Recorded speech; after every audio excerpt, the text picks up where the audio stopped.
오늘 이 말씀은요, 사마리아, 선행을 베푼 사마리아 사람의 그 이야기죠. 여러분들도 이미 하도 많이 들어서 잘 아는 그런 이야기인 줄 압니다.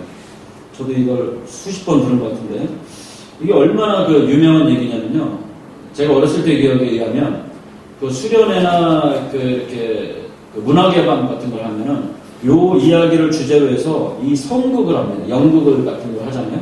그러면 이게 꼭 빠지지 않고 돌탐 이야기, 돌아온 탐자 이야기, 그 다음에 또 이 선한 사마리아인 이야기 해갖고, 이 두 주제가 굉장히 유명하기 때문에 이걸 연극으로 하는 거를 그렇게 참 많이 보았던 것 같습니다. 그런 기억이 나요. 그래서 이 아주 유명한 예수님의 비유 이야기인데요. 오늘 세 번째 시간이죠. 줄거리는 아주 간단합니다. 이제 어떤 사람이 이렇게 여리고로 내려가다가 길에서 강도를 만나서 강도한테 흠씬 두들겨 맞고 돈을 다 빼앗기고 이제 쓰러져 있습니다. 그런데 이제 이 사람이 거의 죽게 되었는데 그 사람을 보고서 맨 처음에 누가 지나가죠? 제사장이 이렇게 지나갑니다. 제사장이 이렇게 보고서 피해서 지나가요. 그 다음에 두 번째로 레위인이 이제 지나가다가 보고서 레위인도 역시 피해서 지나가요. 구하지 않고요. 맨 마지막에 누가 등장합니까? 오늘의 주인공인 사마리아 사람이 지나가다가 이 사람을 구해주고 주말이죠. 술집이 아니고 여관에다가 맡기고 그 여관 주인한테 이제 돈을 주고 내가 다시 이렇게 잘 보살펴주면 나중에 더 후하게 주겠다. 이러한 간단한 구조입니다. 그래서 이 맨 마지막에 연극도 그렇고 예수님의 말씀처럼 연극의 항상 결론이 뭐냐면은 누가 우리의 진정한 이웃입니까? 그게 항상 주제예요. 그 메시지를 던져주는 거예요. 누가 우리의 이웃이냐? 그래서 항상 끝에 우리한테 교훈을 주는 게 자비를 베푼 자이다. 이렇게 끝이 나는 걸 볼 수가 있습니다. 그래서 예수님도 이 말씀의 마지막에 너도 가서 이와 같이 하라. 이렇게 마지막 구절이 돼 있어요. 그래서 이거를 이제 아까 25절부터 37절까지 아주 그냥 이 내용 그대로 읽으면 이게 꼭 이솝우화 같은 그런 이야기예요. 그렇죠? 공경에 처해 있고 그 사람을 구해주고 착한 일을 해서 칭찬받고 이런 구조로 끝나는 그런 이솝우화 같은 거예요. 그래서 항상 결론이 사랑을 해라, 가서 자비를 이웃에게 베풀어라, 그 다음에 구제해라, 그 다음에 선을 행하라, 이러한 결론이 아니겠는가. 이렇게 오늘 말씀을 생각하면은 또 오늘도 역시 마찬가지로 큰 오산이라는 겁니다. 그래서 오늘의 이 긴 본문의 내용이 과연 무슨 내용인가 우리 한번 같이 하나님 말씀 한번 고민해보는 시간을 갖도록 하겠는데요. 이 오늘의 말씀이 우리가 이러한 생각을 가지고 이러한 기대를 가지고 말씀을 읽었는데 우리가 이제까지 그렇게 알고 왔었는데 이 말씀 이 사마리아인 사건의 이 동기가 전혀 그렇지 않아요. 시작이 그렇지 않다는 거예요. 우리가 가지고 있는 그 기대하고는 조금 틀려요. 아니 많이 틀려요. 그러니까 즉 이 이야기의 시작과 그 다음에 여러 가지 등장인물 있죠. 등장인물과 그 다음에 이 본문이 하고자 하는 그러한 말들 있잖아요. 말들. 그 다음에 나중에 심지어는 결론까지도 다 틀려요. 우리가 기존에 알고 있는 거예요. 그래서 우리 한번 먼저 25절을 한번 보도록 하겠습니다. 맨 처음에 눈으로 따라가세요. 어떤 율법교사가 일어나 예수를 시험하여 이르되 선생님 내가 무엇을 하여야 영생을 얻으리까 이렇게 됩니다. 이 율법교사가요. 노미쿠스라고 그래갖고 노미쿠스가 뭐냐면은 그때 당시에 가장 높은 레벨의 이 신학자를 뜻하는 거예요. 그러니까 요즘으로 치면 신학교에서 하루 종일 신학만 연구하고 말씀만 가르치는 자를 노미쿠스라고 그때 당시에 그러거든요. 그러니까 율법교사예요. 그러니까 상당히 이 신학적인 지식이 많겠죠. 이 율법교사가 이제 아주 건방지게 예수님을 이제 시험하여 질문을 던지는 장면이 방금 25절에 나와 있습니다. 그래서 어떻게 질문을 하냐?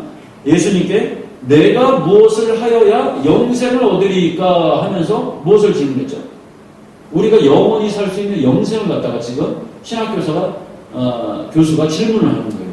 이 사람이 어느 정도 알고는 있으면서 이 예수님을 지금 시험하는 장면이죠. 그렇죠? 그러니까 여기서 굉장히 중요한 단어가 뭐냐면은 내가 지금 여기 나야, 내가 무엇을 하여야 이렇게 질문하죠. 여기서 이걸 해볼 수 있는 거예요. 그러니까 이 신학교수, 율법교사의 그 뇌구조, 의식 속에는 뭐가 있습니까? 어떠한 그 카테고리를 가지고 있느냐? 영생을 얻는 것, 영생을 내가 가지려면, 내가 무언가 행위를 해야 된다. 이거를, 이 사람은 거기에 중점을 두고서 지금 질문을 던지는 거예요. 네. 그러니까, 지금 이 사람의 관심이 영생은 맞아요. 영생은 맞는데, 그 질문을 하는데, 내가 무엇을 행해야 되느냐? 그것을 질문하는 거예요. 이 영생이라는 거는요, 얼마 전에도 몇 년 전이죠? 이병철 삼성회장이 이렇게 죽기 전에, 25가지인가 질문을 써갖고, 누구한테 질문했죠? 천주교 신부님한테 이제 질문을 했어요. 그래서 그걸 이렇게 저도 이렇게 본 적이 있는데, 사람은 어디서 태어났는가? 그 다음에 죄는 왜 있는가? 왜 하나님은 이 죄를 가만 놔두시나? 우리는 영원히 살 수 있는가? 거기에도 영생이 나와요. 그래서 이 영생의 문제는요, 지금 율법교사도 그렇고, 사람이라면 누구나 이 고민을 가지고 살아가고, 이제껏 태초부터 온 인류가 이 영원히 사는 문제에 대해서 굉장히 관심이 많은 문제예요. 그러니까 이 지금 율법교사가 예수님한테 그리 쉬운 문제를 질문을 한 거는 아니에요. 솔직히 말해서. 본인도 답을 가지고 있지만. 그래서 이 이병철 회장도 그리고 모든 세상 사람들도 다 가지고 있는 이 영생의 문제를 지금 이 율법교사가 예수님한테 시험을 하면서 던지는 장면이에요. 그런데 뭐가 잘못됐다 그랬죠? 행위적인 측면으로 접근을 합니다. 내가 무엇을 해야? 그러니까 내가 무엇을 해야만 얻을 수 있나니까 이렇게 질문을 하는 거예요. 그러니까 이 질문 자체가 행위에 초점을 두고 접근을 했습니다. 그죠? 거기서부터 잘못된 거예요. 그러니까 이렇게 이제 율법교사가 질문을 했어요. 궁금한 걸 시험하여 질문하니까 예수님께서 이제 율법교사한테 이제 대꾸를 하시죠. 26절에 예수께서 이르시되 율법에 무엇이라 기록되었으며 내가 어떻게 읽느냐 이렇게 됩니다.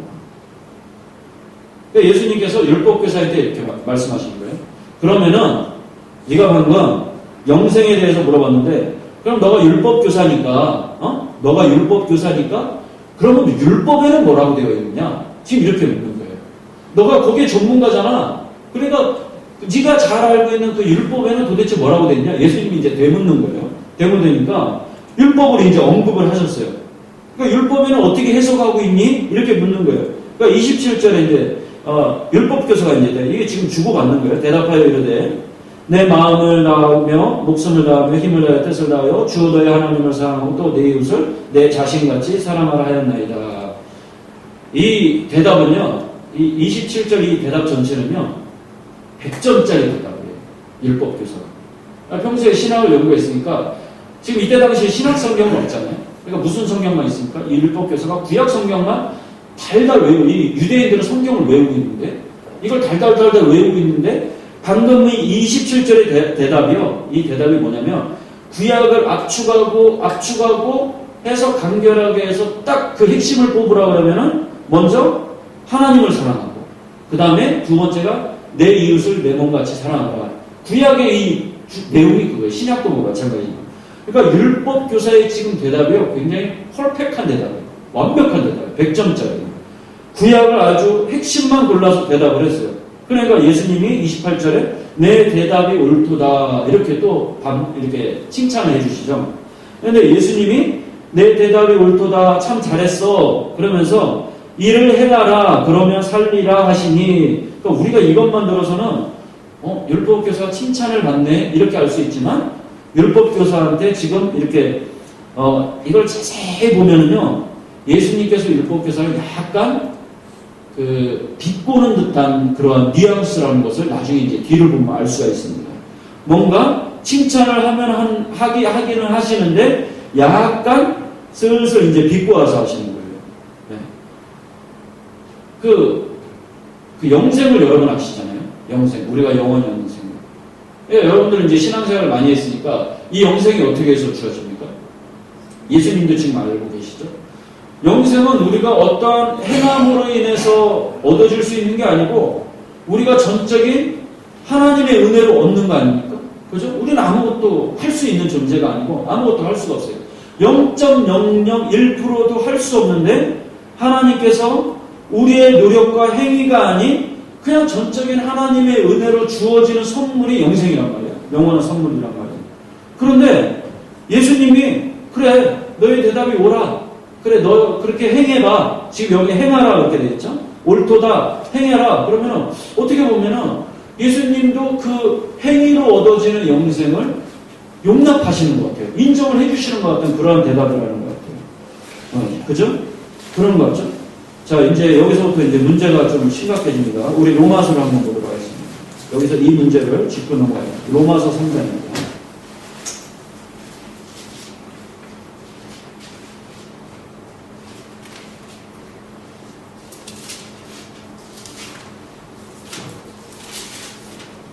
로마서 3장 19절 한번 찾아볼까요? 로마서 3장 19절 243페이지에 있습니다. 거기에 이제 율법에 대해서 설명을 하는데요. 예. 우리가 알거니와 무릇 율법이 말하는 바는 율법 아래에 있는 자들에게 말하는 것이니 이는 모든 입을 막고 온 세상으로 하나님의 심판 아래 있게 하려 함이라. 이게 율법의 기능이에요. 20절 그러므로 율법의 행위로 그 앞에 의롭다 하심을 얻을 육체가 없나니 율법으로는 뭐를 깨달아요? 죄를 깨달음이니라 되어 있습니다. 그러니까 그 예수님께서 지금 율법교사한테 율법에는 뭐라고 쓰여 있더냐 이렇게 율법을 언급을 하시잖아요. 그러니까 예수님이 지금 율법에 대해서 어떻게 설명하시냐면 로마서에서 바울이 얘기했는데 율법은요 왜 그것을 예수님께서 들먹이셨냐면 율법을 보면은 율법으로는 입을 막고 그 율법 아래서는 우리 모든 인간이 하나님의 심판 아래 있다는 거예요. 근데 20절에 율법의 기능이 나와있죠. 율법의 기능이 뭐라고요? 오직 죄를 깨닫게 하는 거예요. 깨닫게. 그러니까 율법을 통해서 우리가 어떻게 되는 것이 아니라 율법을 보면은 그 프리즘을 통과하면은 그냥 단순하게 우리의 죄가 이거구나. 우리가 율법을 안 지키면은 우리의 죄가 이거구나. 그냥 그 깨닫는 도구가 바로 율법이라는 거예요. 예수님께서. 그러니까 율법을 지키라고 준 게 아니라 율법은 어떻게 해요? 그 죄를 깨닫게 하는 그 도구라는 그런 뜻입니다. 그러니까 율법사가 지금 율법을 잘못 깨닫고 있다 그 이야기입니다. 영생과 율법은 상관이 없어요. 그죠? 예수님이 그것을 드러내신 거예요. 그래서 다시 이제 누가복음 10장으로 다시 옵니다. 마태복음. 오늘 본문으로 다시 옵니다. 누가복음 10장. 그래서 누가복음 10장에 오면은 예수님이 또 다시 뭐라고 하십니까? 10장 28절 다시 볼까요? 예수께서 이르시되 자 율법에 대한 내 대답이 옳도다 이를 행하라 그러면 살리니 이렇게 하시죠. 그러니까 예수님의 다시 우리가 아까 율법은 죄를 드러내는 그러한 기능이라 했죠. 그렇죠? 율법의 우리의 죄의 수준을 드러내는 그런 거란 말이에요. 그러니까 예수님이 여기서 행하라 이거는요 바꾸어 말하면 뭐냐면 해봐 한번 해봐라 이런 거예요. 그래서 무슨 뜻인지 알겠죠? 그러니까 약간 비꼬는 듯한 그러한 거예요. 율법 교사한테 율법 교사야 너의 수준이 그 정도야 이렇게 말씀합니다. 그러니까 예수님이 한번 해봐 이렇게 했어요. 그래서 한 달락이 지나갔는데 29절에 아직까지도 율법 교사가 지금 자기가 어떠한 처지인지를 아직도 몰라요. 그래서 이 사람이 자기를 옳게 보이려고 예수께 여짜오되 그러면 내 이웃이 누구니까 이렇게 또 율법 교사가 예수님한테 이제 다시 묻습니다. 그죠? 이번에는 이웃을 이제 묻는 거예요. 아까는 영생을 묻죠? 이번에는 이웃을 물어요. 이 유대인들은요, 그 이웃에 대한 정의가 있어요. 그 구약시대 때부터 내려오는 미슈나라는 책이 있거든요. 그러니까 이 성경책은 아닌데 구약 성경을 이 보조해주는 그때 당시에 그 계속 성경을 보조해주는 성경을 그 설명해주는 그러한 책이 있어요. 그래서 이 잘 설명하는 책인데 유대 백성들의 그 정의가 유대인들의 정의가 어떠냐면 제사장은 레위인보다도 높은 사람이고 레위인은 이스라엘의 평민보다 높은 사람이고 이스라엘의 평민은 서자보다도 높고 서자는 성전 노예보다도 높고 성전 노예는 개종자보다 높고 그러니까 종교를 바꾼 사람이죠. 개종자는 해방된 노예보다도 높다. 이러한 미슈나의 그러한 유대인의 이 인도의 카스트 제도처럼 이 계급이 있어요. 계급이 있는데 그 율법사는 요 유대인의 틀 안에서 이 중에서 누가 내 이웃입니까? 이렇게 묻는 거예요. 그러니까 이 유대인들의 그 사고 인식 구조에는 여기까지만 유대인 그 이웃으로 친 거예요. 다른 백성 이웃으로 치질 않았어요. 그죠?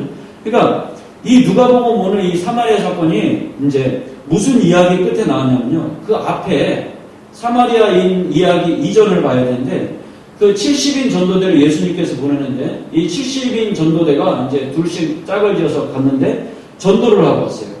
전도를 하고서 이제 예수님한테 보고를 합니다.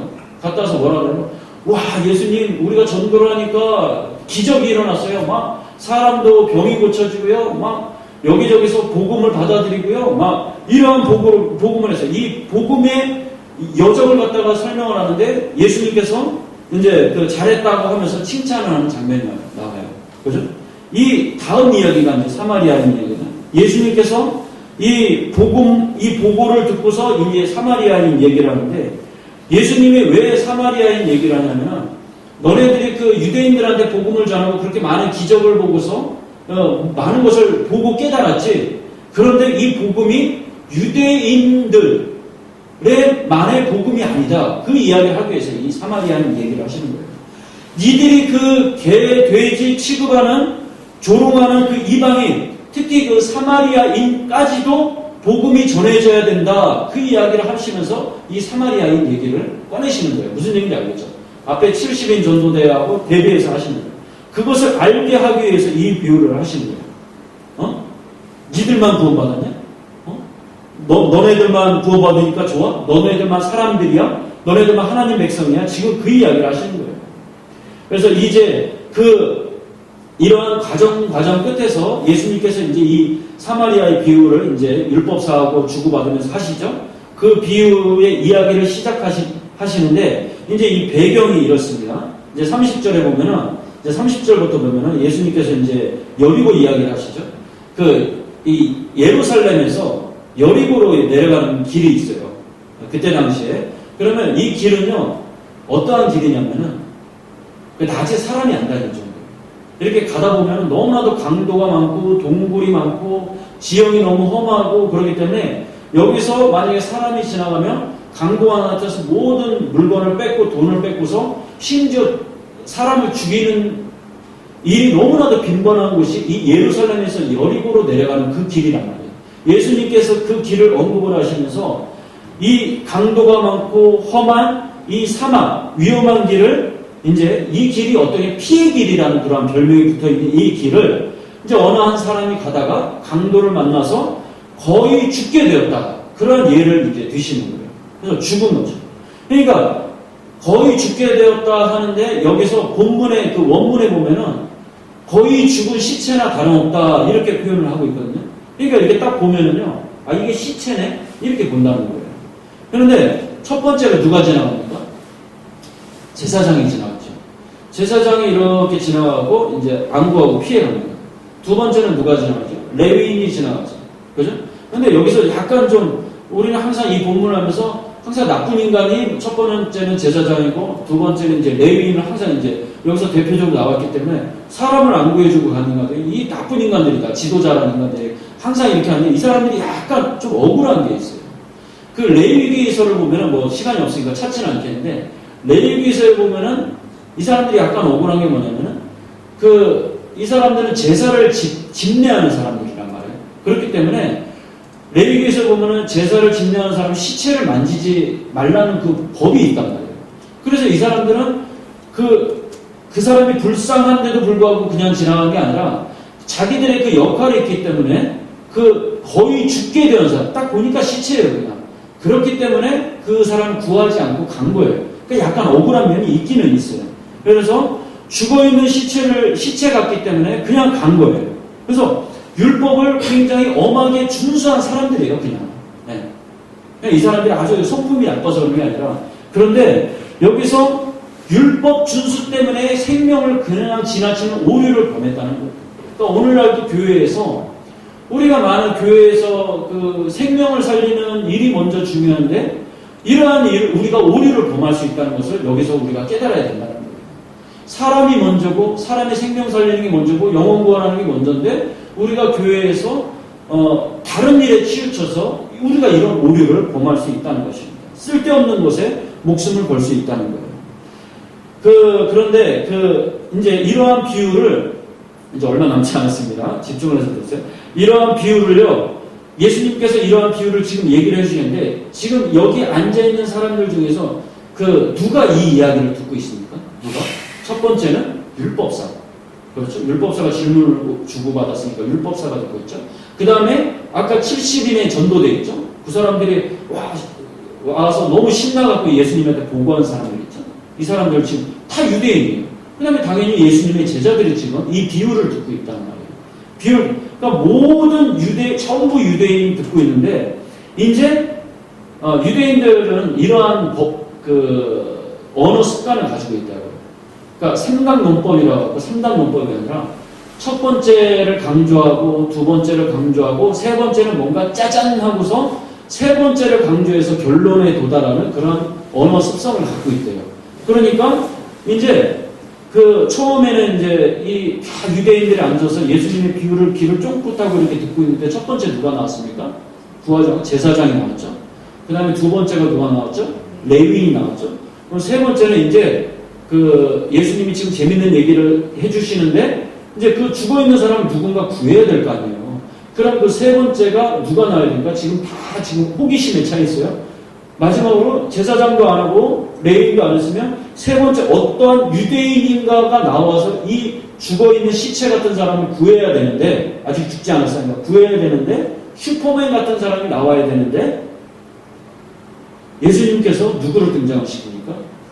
유대인들이 가장 멸시하고 천대시 여기고 개나 돼지나 쓰레기 같은 취급을 하는 예수님께서 그 사마리아인을 등장을 시켜요.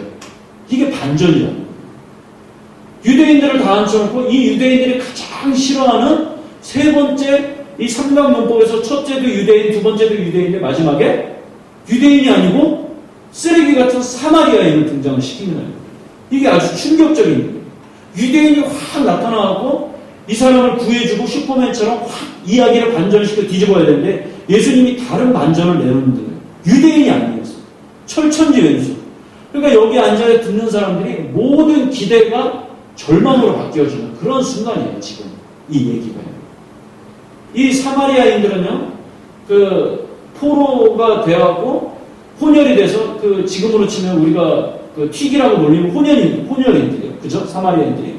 그러니까 유대인이긴 한데, 가짜 유대인처럼 취급을 하고, 그리고 하나님의 임재를 놓고, 예배 장소를 놓고, 수천 년 동안 싸우고 있는 게 이 유대인과 사마리아인이 얼마나 왼수같이 여기는지 몰라요. 그러니까 이 유대인들이 사마리아인들만 보면요, 막 죽이고 싶은 대상이에요. 그런데, 그러한 대상인데, 이 율법사가 이제 여기서 이제 33절 우리 한번 볼까요? 33절에,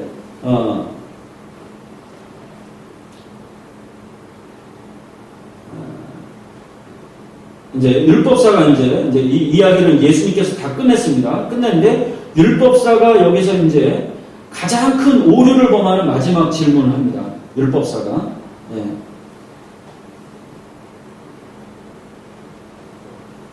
거기를 그러니까 율법사가 이제 아까 우리가 읽은 29절에 그 사람이 자기를 옳게 보이려고 내 이웃이 누구이니까 이렇게 질문하는 장면이 나오죠. 그죠? 내 이웃이 누구입니까? 율법사는요. 그러니까 지금 여기서 예수님께 물은 우리가 계속 이웃에 대해 살펴봤는데 이웃에 대한 정의를요.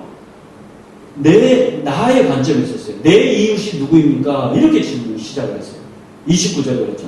그런데 예수님은 어떻게 이제 이웃을 정의하는 겁니까? 예수님은 맨 마지막 우리 36절에 내 생각에는 아까 사마리아까지 이제 다 등장하는데 이 세 사람 중에 누가 강도 만난 자의 이웃이 되겠느냐 이렇게 물어요. 그러니까 아까 율법사는 예수님께 내 이웃이 누구입니까? 이렇게 나를 중심으로 물어봤죠. 근데 예수님은 어떻게 하죠? 누가 이 강도 만난 사람의 이웃이 되겠느냐? 강도 만난 사람이 주인공이 되고 초점이 돼서 이 사람의 이웃이 누구겠느냐? 이렇게 전혀 대비되는 질문으로 역으로 치고 나오신다는 거예요. 그러니까 우리는요, 신앙생활 하면서 크리스찬이요, 항상 우리 이러면 안 돼요. 누가 내 이웃이지? 그러면 우리가 율법사 같은 인간이 되는 거예요. 그러니까 우리는요, 바꾸어서 우리가 약한 힘든 자에 우리가 걸어가서 그 사람들의 이웃이 되어줘야 된다는 거예요. 예수님이 거기서 그것을 지금 교훈하는 거예요. 내가 내 이웃이 누가 될 것인가 내 중심에서 찾지 말고 예수님께서 여기서 말씀하신 것처럼 너희가 그 어려운 자, 죽어서 지금 죽게 된 자의 니네 발로 찾아가서 너희가 이웃이 되어줘라. 지금 이 본문에 그것을 말씀하신 거예요. 그러니까 이제 다 거두절미하고요. 시간이 많이 갔으니까 37절에 이제 예수님께서 36절에서 누가 강도 만난 자의 이웃이 되겠느냐 이렇게 물어보시죠. 그러니까 30절에 이 율법사가요 재미있는 대답을 합니다. 이르되 자비를 베푼 자이니이다 이렇게 말을 해요. 자비를 베푼 자. 그 앞에 뭐가 들어가야 되냐면요. 뭔가가 좀 빠졌습니다. 뭔가가 빠졌습니다. 뭐가 빠졌죠? 사마리아 사람이라는 그 주어가 빠져버렸어요. 그러니까 이 지금 율법사가요 예수님의 질문에 차마 자기 입으로 그 삼강론법에서 제사장 나오고 레위인 나오고 마지막에 사마리아인이라고 예수님이 말씀해 주시니까 이제 이 율법사가 지금 꼼짝 못하고 마지막에 사마리아인에 누가 내 진정한 이웃이냐 그랬더니 이 율법사가 이제 답을 알죠. 그런데 차마 자기 입으로 말을 못하고 자비를 베푼 자이다 그냥 그 정도로 생략하라고 말하는 장면이에요. 너무너무너도 이제 자기 입으로 사마리아인을 얘기를 못하는 거예요. 그러니까 예수님이 마지막 구절에서 이렇게 말씀해요. 가서 너도 이와 같이 하라 이렇게 말씀하시는 거예요. 그러면 여기서 이제 다 왔습니다. 그러면 예수님께서 가서 너도 이와 같이 하라 이 말씀은 어떻게 보면 자비를 그럼 베풀어야지 우리가 영생을 얻나? 이 궁금증이 생겨요. 그럼 우리가 자비를 행해야 돼. 행함으로써 우리가 영생을 얻나? 예수님이 그 말씀 하시냐? 그렇게 보는데 지금 여기서 그 말씀이 아니에요. 자, 이제 여기서 이제 마지막으로 신분을 이제 합니다. 네. 이 주인공들이요, 이제 배역을 우리가 정하도록 하겠는데, 여기서 강도 만난 자가 누구죠? 강도 만난 자. 여기서 우리가 추리를 해서. 강도 만난 자가, 우리 자신이다. 우리 자신. 그 피의 길을 지나가면서 강도를 만난 자가 우리예요. 그러니까 우리는 이 본문을 읽으면요, 가서 너도 이와 같이 하라 예수님이 하면 우리가 그 명령을 받아서 우리가 구하러 가는 자로 우리가 착각을 많이 해요. 이렇게들 그렇게 많이 설교를 하고 그 다음에 영국에서도 우리가 그럼 가서 구해야지 우리가 가서 착한 일을 해야지 그 착한 일을 하는 사람이 누굽니까? 우리라고 착각을 하는 거예요. 근데 우리가 누구냐면요 그 피의 길을 내려가다가 강도 만나서 칼로 찔려서 지금 거의 죽게 된 상태 그 사람이 우리라는 거예요. 강도 만난 자가 우리예요. 이제 죽은 자, 사망 시간만 남겨놓은 자가 바로 우리예요. 아무 가능성이 없고 그대로 놔두면 누군가 구해주지 않으면 그대로 영원히 죽을 수밖에 없는 자가 그 강도 만난 자가 바로 우리라는 거예요. 첫 번째 배역을 우리가 알았죠. 그래서 그 강도 만난 자는 첫 번째 누가 왔습니까? 제사장이었죠. 제사장도 그 강도 만난 자를 구할 수가 없다는 오늘 본문의 그 이야기예요. 이 사람이 율법에 능통한 자죠. 율법이 우리 죽은 우리 자신을 구해줄 수 없다는 그 이야기예요. 제사장이 그냥 지나갔다는 거예요. 두 번째로 레위인이 지나갔죠. 제사를 증명하는 레위인도 그죠? 어떠한 그 종교인도 죽어서 지금 강도 만난 자를 종교인도 구할 수가 없다는 거예요. 세 번째 사마리아인은 그럼 누굽니까? 네, 예수님입니다. 사마리아인이 왜 예수님? 그때 당시에 이 사마리아인은 누구죠? 유대인들한테 쓰레기 취급받았죠. 멸시 천대받았죠. 조롱받았죠. 개, 돼지 취급을 받았죠. 예수님이 어떻게 오셨습니까? 그 낮고 천한 사마리아인의 모습을 하고 이 세상에 오셨죠? 사마리아인 같은 모습으로 오셨어요. 어떠한 취급을 받았죠? 개, 돼지 같은 취급을 받고 멸시, 천대받고 나중에는 십자가에 못 박혀서 유대인들에 의해서 죽기까지 했어요. 이 강도 만난 자를 구한 사람이 누구라고요? 이 사마리아인이 예수님이란 말이에요. 그 예수님의 표상이라는 거예요. 죽어가는 자는 누구라고요? 우리라는 거예요. 그러니까 지금 이 본문의 역할 배역이 정확히 누구냐면요. 죽어가는 자는 우리, 구해주는 분은 사마리아 사람은 예수님. 그리고 이 죽어가는 자를 구할 수 없는 것은 율법으로도 구할 수가 없고, 그죠? 제사를 지내는 레위인들도 구할 수가 없다는 거예요. 유대인들도 구할 수가 없다는 거예요. 그 이야기를 오늘 본문이 한다는 거예요. 가서 너희도 가서 이웃에게 선행을 베풀어라. 응? 가서 이웃에게 행하라. 그러면 영생이 얻어진다. 그 이야기가 아니란 말이에요. 네. 철저히 우리는 죽어가는 자고, 우리는 죽을 수밖에 없는 자고, 우리는 영생이라는 선물을 받을 수 없는 자고, 영생을 얻지 못한 자였는데, 어떠한 은혜로?